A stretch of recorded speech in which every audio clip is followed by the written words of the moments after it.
I never thought the words, "You're too old, Dad," could cut that deep. My daughter said it with a forced smile, her hands trembling slightly as she packed the twins' lunchboxes. It's just, well, the kids need someone younger, more energetic. You understand, right? I nodded, but I didn't. How could I? I'd raised her through nights of fever and hunger, taught her how to ride a bike, paid for her college with my bare hands working through winters that cracked my skin open like old paint. And now she was telling me I was too old to pour cereal for my grandkids. That morning, the kitchen smelled like toast and betrayal. The twins, Ava and Liam, were playing with their tablets, laughing in that way only children can. Pure, loud, alive. They didn't notice my hands shaking as I reached for my coffee. "Dad, please don't take this personally," Emily continued, tucking a strand of hair behind her ear. "It's just that things have changed. You forget things sometimes. You left the oven on last week." I had left the oven on. I'd been baking cookies for them. Chocolate chip, their favorite. I dozed off in the chair, the way old men do when the house is too quiet. The cookies burned. The smell had filled the house, and Emily had looked at me with that mix of fear and pity I'd come to know too well. "Maybe it's time to take it easy," she'd said. "You've done enough." But a man never feels like he's done enough when it comes to family. "Who's going to watch them now?" I asked quietly. She hesitated. "A professional, a nanny service. They have great reviews." A stranger, a woman with a badge and a paycheck. Stepping into the space I used to fill with bedtime stories and gentle hands that knew every bruise on those little knees. I smiled, because that's what you do when your own child mistakes your age for incompetence. "Sounds perfect," I said. My voice sounded calm, but inside me, something cracked. That night, the house was quiet again. I sat in my recliner, staring at the empty couch where the twins used to build their blanket forts. The toys were gone. So were the crumbs, the laughter, the chaos that had kept my heart alive since my wife passed. Margaret would have known what to say to Emily. She had a way of turning storms into rain showers. "Be patient, Tom," she'd whisper. "Love doesn't disappear. It just changes shape." But that night, I didn't feel love changing. I felt it dying. A week passed before I saw the twins again. Emily dropped them off quickly on her way to work, just for an hour. "The nanny's running late," she said, glancing at her watch. Ava ran straight into my arms, but Liam hung back. "Mom says you forget things," he said softly. "Do you?" I didn't know how to answer that, so I knelt down and looked him in the eyes. "Sometimes," I said, "but never the things that matter." The nanny arrived 20 minutes later, young, efficient, polite. Her name was Rachel, and she called me Mr. Tom with a rehearsed smile. I watched her take over, bags organized, snacks labeled, routines memorized from a spreadsheet. She was good, I'll admit, but she didn't know that Ava's nightmares stop only if you hum Moon River softly, or that Liam refuses to eat his sandwich unless you cut it into triangles. She didn't know them. When Emily came home that evening, she found me fixing the old clock in the hallway, the one that hadn't worked since Margaret died. "You should rest," she said. "You don't have to keep busy anymore." I almost laughed. Rest? For what? For watching my life fade into the background of someone else's? That night, I opened the old cedar chest in my bedroom. Inside were decades of memories. Margaret's wedding ring, Emily's first tooth, a yellowing photo of the cabin up north. The cabin, our family place. The one Emily hadn't visited in years because it was too far, too old, too small. I ran my hand over the picture and smiled for the first time in weeks. That cabin was still in my name. Everything on that land, every tree, every nail, every memory belonged to me. 2 weeks later, I drove there. The road was long, the kind that winds through silence and forgotten places. Dust rose behind my truck like a ghost trailing me. When I unlocked the cabin door, the air smelled like pine and thyme. I spent the next 3 days cleaning, repairing, thinking. The more I scrubbed the floors, the more my heart began to beat with purpose again. That's when I made the decision that changed everything. If Emily thought I was too old to take care of her children, then maybe she didn't need the old man's money either. Maybe it was time to rewrite my will. The next morning, I drove to my lawyer's office in town. His name was Alan Brooks, same man who'd handled my late wife's estate. "Tom," he said, standing to shake my hand. "How've you been?" "Better," I lied. "I need to make some changes." He adjusted his glasses. "What kind of changes?" "The kind that make sure people remember who really cared for them." Alan leaned back, eyes narrowing. "That sounds personal." "It is," I said simply. "And it's time." When I left his office, the papers were signed, sealed, and stored. My estate, the cabin, the savings, everything, was no longer going to Emily. I'd found a different name to write beside my own, one that would shock everyone when the time came. Driving back home, I passed a playground where 2 children were laughing on a swing set. The sound made my chest ache. I pulled over and sat there, listening, thinking of Ava and Liam. I wasn't angry at them. They were too young to understand what their mother had done, but someday they'd know. Someday they'd learn that their grandfather didn't just leave them stories. He left them everything. But before that could happen, something unexpected occurred that made Emily regret every word she'd said to me. And it started with a phone call in the middle of the night. The phone rang at 2:13 a.m. I remember the exact time because I'd just woken from one of those dreams that feel more real than life. Margaret's laughter echoing down the hallway, the smell of her apple pie still hanging in the air. Then the phone shattered it. Emily's name lit up the screen. My heart dropped before I even answered. "Dad?" Her voice trembled. "It's Liam. He's in the hospital." I sat up so fast my chest hurt. "What happened?" "He fell. The nanny was watching them and he climbed out of bed. The doctors say he's stable, but..." Her words broke. "Can you come?" I didn't even grab a coat, just keys, wallet, and my old truck that coughed awake like an old man clearing his throat. The rain was pouring so hard I could barely see the road, but I drove faster than I had in years. By the time I reached St. Mary's Hospital, my hands were shaking. Not from age, from fear. Emily was in the waiting room, pale and small, her hair pulled back messily, the way it used to be when she was still my little girl running late for school. When she saw me, she froze. "Dad, you didn't have to." "Yes, I did," I said, brushing past her and heading for the pediatric ward. Liam was lying in a bed that looked far too big for him. His forehead was bandaged, a tiny scratch on his cheek. When his eyes fluttered open and found me, he whispered, "Grandpa." That single word broke something open in both of us. I pulled up a chair and took his hand carefully. "Hey there, soldier. You scared us." "I wanted to find my dinosaur," he mumbled, voice groggy. "Rachel said I had to stay in bed." I bit the inside of my cheek to stop from saying what I really wanted. The nanny had one job, to keep him safe. Emily stood behind me, arms folded tight. "Dad, I'm sorry, I didn't look up. How long have you been using that nanny service?" 2 months, she said softly. "They seemed perfect." "Perfect doesn't forget children have legs," I muttered. She flinched. "Please don't start." But I wasn't angry anymore, just tired. I'd spent weeks trying to prove my worth, and in one night, the world had done it for me. The doctor came in, said Liam would be fine, just a mild concussion. I thanked him and stayed until dawn. Emily fell asleep in the chair across from us, her head tilted to one side, dark circles under her eyes. For a moment, she looked like the girl I used to carry on my shoulders through the fairgrounds, the one who'd whisper, "Don't let go, Dad." At sunrise, I slipped out quietly to grab coffee. The parking lot smelled of wet asphalt and cigarettes. A young man in scrubs passed me and nodded politely. I sat on the bench, the styrofoam cup warming my hands, and watched the light creep across the horizon. I should have felt relief, but instead, I felt something heavier, because deep down, I knew this accident wasn't just bad luck. It was the beginning of something I couldn't yet name.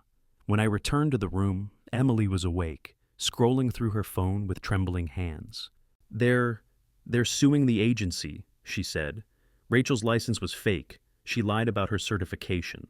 I blinked. "What do you mean, fake?" "She forged everything, Dad. Her ID, her background check, all of it. She wasn't a nanny. She was a drifter, moved from city to city. They can't even find her now." I leaned against the wall, the air suddenly too thin. "You trusted strangers over your own father." Emily's face crumpled. I know I was wrong. I just thought that being old meant being useless, I finished quietly.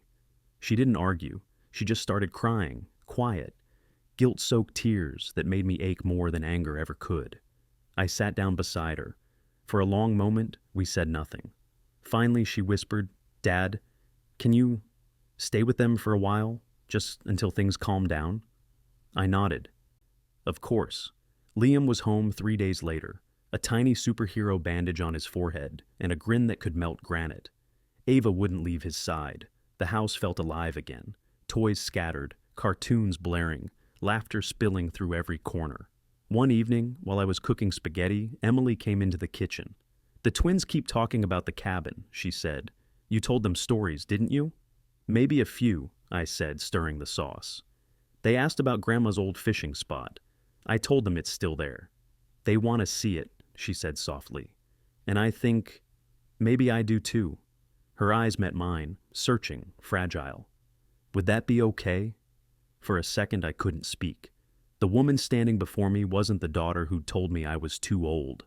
She was the little girl from years ago, asking if we could go fishing one more time before school started. "Yeah," I said. "It'd be more than okay." The following weekend, we packed the truck. The kids sang along to some silly pop song, and Emily sat in the passenger seat, smiling for the first time in weeks. The road wound through the hills, past old barns and fields that shimmered gold under the morning sun. When we reached the cabin, Ava gasped. "It's like a fairy house." Liam ran straight to the lake. "Grandpa, can we fish?" I laughed. "If you can find the old rods, sure." Emily stood on the porch, running her fingers along the wood railing. "I forgot how beautiful it was here," she whispered. "Mom loved this place."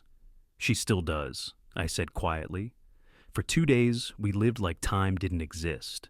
The kids learned how to roast marshmallows, Emily read by the fire. And I felt something I hadn't felt in years, peace. But even peace can hide a storm waiting to break. Because the next morning, when Emily went for a walk alone, she found something behind the cabin, the fresh wooden sign I'd nailed there 2 months earlier, the one with bold letters carved into it, property of Thomas Hale Family Trust.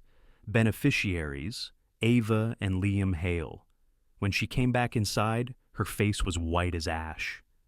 "Dad," she said quietly, "what is this?" I looked at her for a long time before answering. "That, sweetheart," I said, "is my way of making sure your children never forget the man you thought was too old to matter." And for the first time, Emily had nothing to say. But the story didn't end there, because what happened next would test every fragile piece of forgiveness we'd built. It started with the letter that arrived 2 weeks later. The letter came on a gray Wednesday, the kind that smelled like rain and old memories.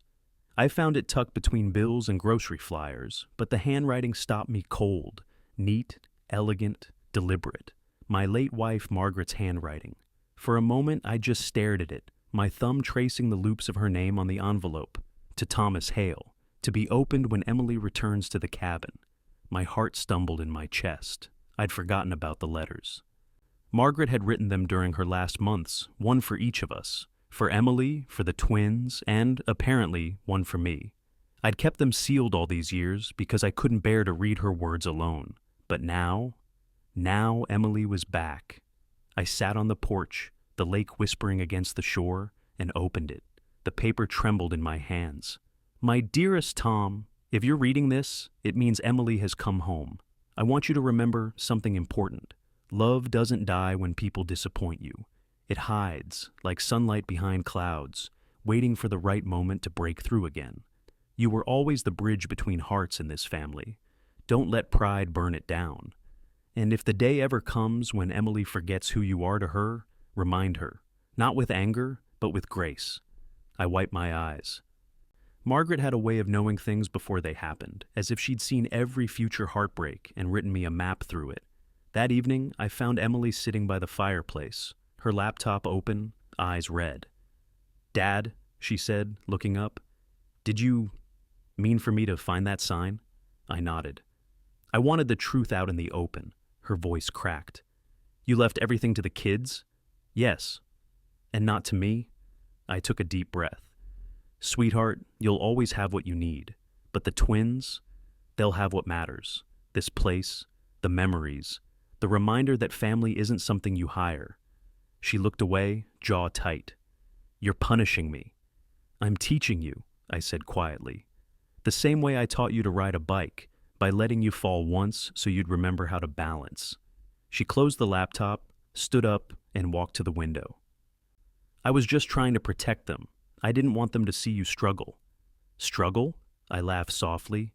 "Emily, I've been through wars, winters, and losing the love of my life. Babysitting isn't struggle. It's purpose." Her eyes filled again. "I thought you'd be angry." "I was," I admitted, "until I read your mother's letter."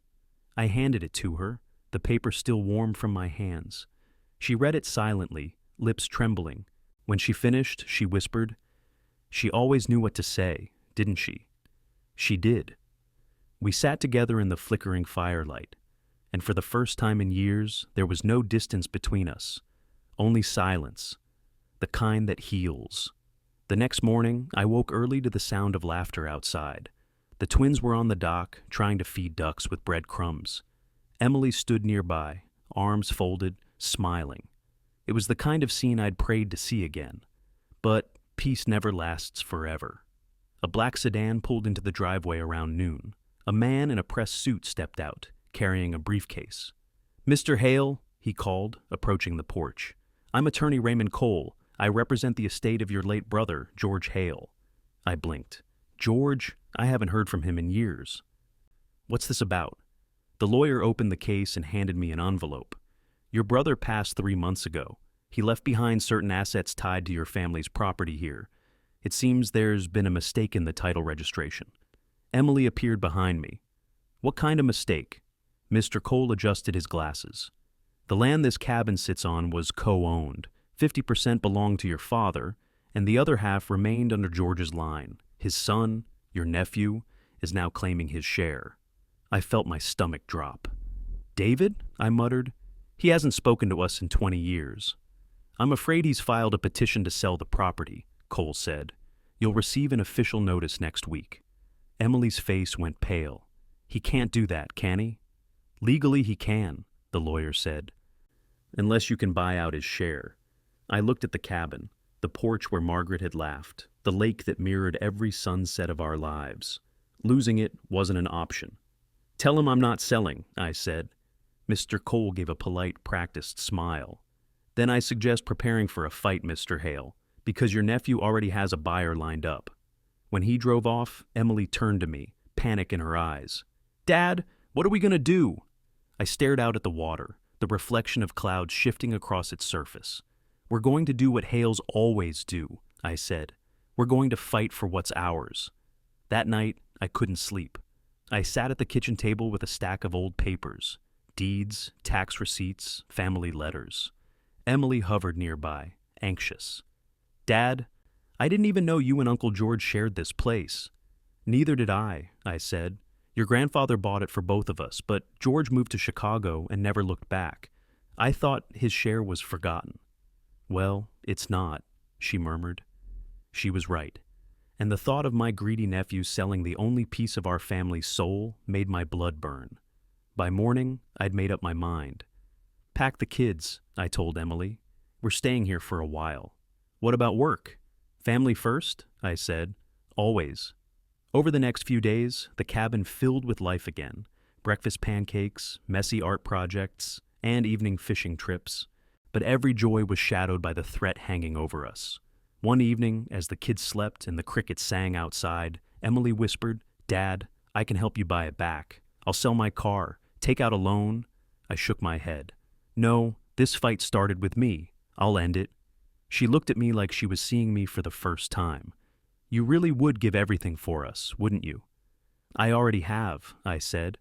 But I didn't know then how far I'd have to go, or what the fight would uncover. Because a week later, I found a hidden letter in my father's old toolbox that changed everything I thought I knew about this land and our family. It was early morning when I found the letter. The fog still hugged the lake, and the world felt half asleep. I'd gone to the shed to look for my father's old wrench set, the one with the carved initials JH on the handle. But instead, I found something I wasn't meant to see. The toolbox had been sitting there for decades, covered in dust and cobwebs, untouched since the day my father passed. When I lifted the lid, the hinges groaned like an old man waking from a long nap. Inside were the tools I remembered: the hammer with the cracked handle, the rusted nails, the small tin of fishing lures Margaret always teased him about. But tucked beneath a folded cloth, sealed with yellowed tape, was an envelope addressed to me. For Thomas, to be opened if the Hale land is ever threatened. My fingers shook as I tore it open. The paper inside was brittle, the ink faded but still legible. Son, if you're reading this, it means the land has come into question. You need to know the truth. Not the version I told George, not the one we wrote down for the county, but the truth of what this land really is. Your grandfather, Samuel Hale, didn't buy this cabin outright. It was given, deeded, by a man named Everett Collins, the very same Collins whose family still owns half this valley. He owed your grandfather his life. During the flood of '48, your granddad saved him and his 2 sons. Everett couldn't pay the debt, so he gave him this land with one condition: it must never be sold outside the family. Never. That's why the deed was split. 1/2 for George, 1 for me. As long as a Hale holds both halves, the land is protected. But if either of us sells, it reverts to the Collins family. They put it in writing, a clause buried deep in the original deed. Keep this letter safe. One day, it might be the only thing standing between our family and losing everything. I sat there on the cold shed floor, the letter trembling in my hands. My father's words echoed like thunder in my head. The Collins family. I remembered that name. Old money, old power. And if the clause was real, my nephew's buyer could only be one person. Everett's grandson, Richard Collins, the same man who'd tried to buy the property 20 years ago after Margaret passed. I'd refused back then. Now I understood why he wanted it so badly. By the time I returned to the cabin, Emily was making breakfast. The twins were drawing at the table. Ava's paper covered in messy flowers, Liam's in crooked little boats. "Dad, you look like you've seen a ghost," Emily said. "Close enough," I murmured, setting the letter on the table. She read it slowly, eyes widening. "So, if David sells, we lose everything?" "Not just the cabin," I said. "The entire property. Every inch of it would go back to the Collins estate." She sank into the chair. "What do we do?" I stared at the fire crackling in the hearth, the smell of pine smoke thick in the air. "We don't tell David what we know. Not yet. We let him think he's got the upper hand." That same afternoon, a sleek silver truck rolled up the gravel path. David Hale stepped out wearing a suit too expensive for someone who hadn't worked a day in his life. His smile was all teeth. "Uncle Tom," he said, arms wide as if we were long-lost friends. "You look good for your age." I didn't return the compliment. "What do you want, David?" "Just business," he said smoothly. "I'm selling my half of the property. Found a buyer who's offering quite a bit more than it's worth." I heard. "Then you understand why I can't refuse. Sentimental value doesn't pay bills." Emily appeared in the doorway, her arms crossed. "Bills or greed?" David chuckled. "You must be my cousin Emily. Heard you were still living off Daddy's generosity." Her eyes flashed. "You have no idea what generosity looks like." I raised a hand before it escalated. "Enough. You said you had a buyer?" He nodded, slipping a folded contract from his briefcase. "Richard Collins wants to restore the property to its original family, whatever that means. He's offering nearly double the market rate." I pretended to skim the papers while my pulse thundered. The Collins name was there, clear as day. I set the contract down and met David's eyes. "You can't sell what isn't yours to sell." His grin faltered. "Excuse me?" "This land can't be transferred outside the Hale bloodline. It's written into the original deed." He laughed, sharp and mocking. "You're bluffing, old man." I slid the letter across the table. "Am I?" He snatched it up, scanned the page, and his confidence wavered. "This isn't legal proof. It's a letter. It's more than a letter. It's the truth. And if you try to move forward, I'll take it to court." For the first time, David's smirk cracked. "You'd really drag your own nephew through court?" I leaned forward, my voice low. "To protect this family's legacy, I'd walk barefoot through fire." He didn't answer. He just grabbed his papers and stormed out. Gravel sprayed as his truck tore down the road. Emily let out a shaky breath. "Dad, you think he'll back off?" I watched the dust settle through the window. "No, he's too much like his father, stubborn and short-sighted. He'll push harder now." That night, I couldn't sleep. I kept hearing my father's words, "Never sell outside the family," echoing like a warning. Around midnight, headlights swept across the cabin wall. I stepped to the window and froze. David's truck again. But he wasn't alone this time. A man stepped out of the passenger side, tall, silver-haired, dressed in an expensive coat that glimmered even in the dark. Richard Collins. They didn't knock. They just stood by the lake, talking in low voices, their silhouettes sharp against the moonlight. Then David pointed toward the cabin, and Collins nodded. My gut twisted. I stayed at the window until they left, the engine fading into the distance. When I finally turned around, Emily was standing behind me. "Who was that?" she whispered. "The man who thinks he already owns our past," I said quietly. "And unless we find proof of that clause before he finds a way around it, he'll own our future too." Outside, the wind picked up, whispering through the trees like ghosts.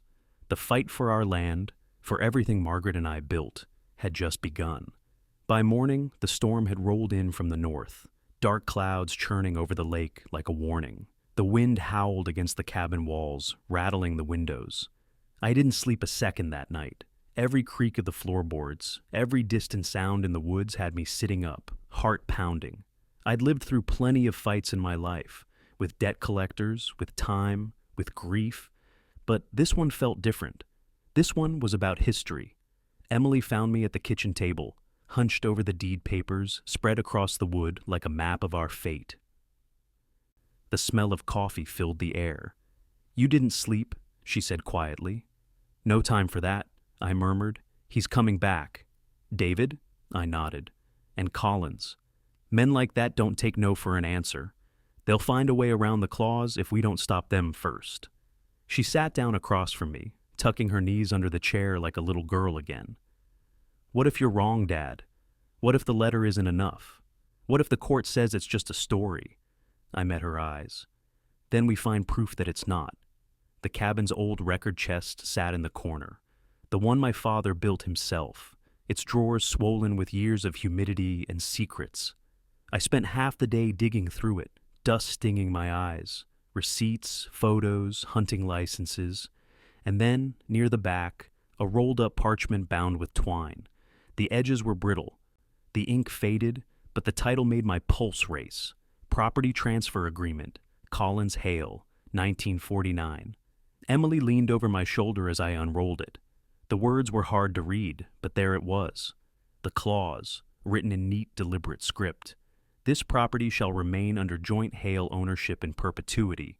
In the event of a sale or division outside the Hale family, the land and all improvements thereon shall revert immediately to the Collins estate." Emily gasped. "So, if David sells, the Collins family doesn't buy it. They get it." I nodded. "For free." Her hands flew to her mouth. "Dad, they've already filed papers. If they push it through before this is verified—" "I know," I said. "That's why we need to get this document authenticated. Today." I called Alan Brooks, my lawyer and old friend. He answered on the second ring, groggy. "Tom, you all right?" "Alan, I found the original Collins deed, with the clause. I need you to verify it." "You sure it's authentic?" "It's signed by both parties. Original ink, original notary stamp." There was a pause, then the sound of papers rustling. "If that's true, you might have just saved your land, or exposed something bigger. Collins Realty's been swallowing properties across the valley for years. If this comes out, they'll do anything to bury it." "Then we'd better move fast," I said. We arranged to meet in town that afternoon. Emily offered to stay with the kids while I went. She was quiet the whole drive into town, her fingers fidgeting with the hem of her sleeve. Just before I stepped out, she grabbed my hand. "Be careful, Dad." "I always am," I lied. The rain had turned to sleet by the time I reached Alan's office. He met me at the door, ushering me inside quickly. "Let me see it." I handed him the parchment. He spread it under the lamp, adjusting his glasses. "Good Lord," he whispered. "Tom, this is the real deal. The ink's original, the stamp. That's a 1949 notary seal from White County. They stopped using that design in 1950. So it'll hold in court? He nodded slowly. More than hold. It proves Colin's family can't buy what you and George own. The clause makes any sale void. Before I could exhale, his secretary burst in. Alan, there's someone here to see you. A Mr. Collins. Alan and I froze. The door opened before we could react. Richard Collins stepped in, water dripping from his expensive overcoat. His smile was thin, his eyes cold. Mr. Hale, he said smoothly. What a coincidence. I was just in the area. I forced a polite nod. You always pick the worst weather for a visit. He ignored the jab, glancing toward the desk where the parchment lay half folded. Is that the deed? I've heard rumors you found something interesting. Alan stepped between us. This is private business, Mr. Collins. Collins smiled. Everything concerning this land is my business, and I'd advise you both to tread carefully. Some documents have a way of disappearing. That a threat? I asked. He chuckled softly. Just an observation. You're an old man, Tom. Wouldn't it be easier to let go? Take my offer. $200,000 for your half. You can live comfortably. Forget this messy history. I looked him dead in the eye. I've already lived comfortably. The history is the only thing worth keeping. For a moment, the smile slipped from his face. Then he turned to leave, pausing in the doorway. You're making a mistake, and mistakes at your age tend to be final. When he was gone, Alan locked the door and drew the blinds. He's not bluffing, Tom. That man has lawyers, money, and friends in every corner of this county. You need protection. I've got something better, I said, patting the deed. Proof. But that night, as I drove back up the mountain, headlights appeared in my rearview mirror, bright, unblinking, following too close. My stomach clenched. I slowed down, hoping they'd pass. They didn't. The rain started again, slicking the road to glass. The truck behind me flashed its high beams once, twice, then vanished around a bend. I pulled over, heart hammering, nothing but the sound of the rain. But as I stepped out to catch my breath, I noticed something glinting in the mud by my tire, a bullet casing. Fresh. By the time I made it back to the cabin, Emily was waiting on the porch, worry etched deep on her face. Dad, what happened? You're white as a sheet. I handed her the casing. They're not just trying to take our land anymore, Emily. I glanced at the dark woods surrounding us. They're trying to scare us off it. She stared at the small piece of brass, then back at me. What are we going to do? I looked out over the lake, the reflection of our cabin lights rippling across the black water. We're going to make them regret thinking an old man couldn't fight back. And deep down, I knew. The next move I made would decide everything. I didn't sleep that night. The wind howled against the cabin like something alive, but the sound that kept me awake was quieter, the slow creak of the porch boards. Twice, I heard it. Footsteps. Someone testing the floor, someone who didn't belong there. I sat in the dark, shotgun across my knees, heart beating steady and slow. When dawn finally broke, the world outside was washed in pale gray light, and the trees dripped from last night's rain. Whoever had come, they were gone now. But the message was clear. Collins was done with warnings.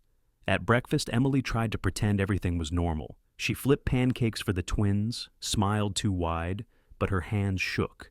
Ava tugged at her sleeve. Mommy, why is Grandpa cleaning his gun? Emily forced a laugh.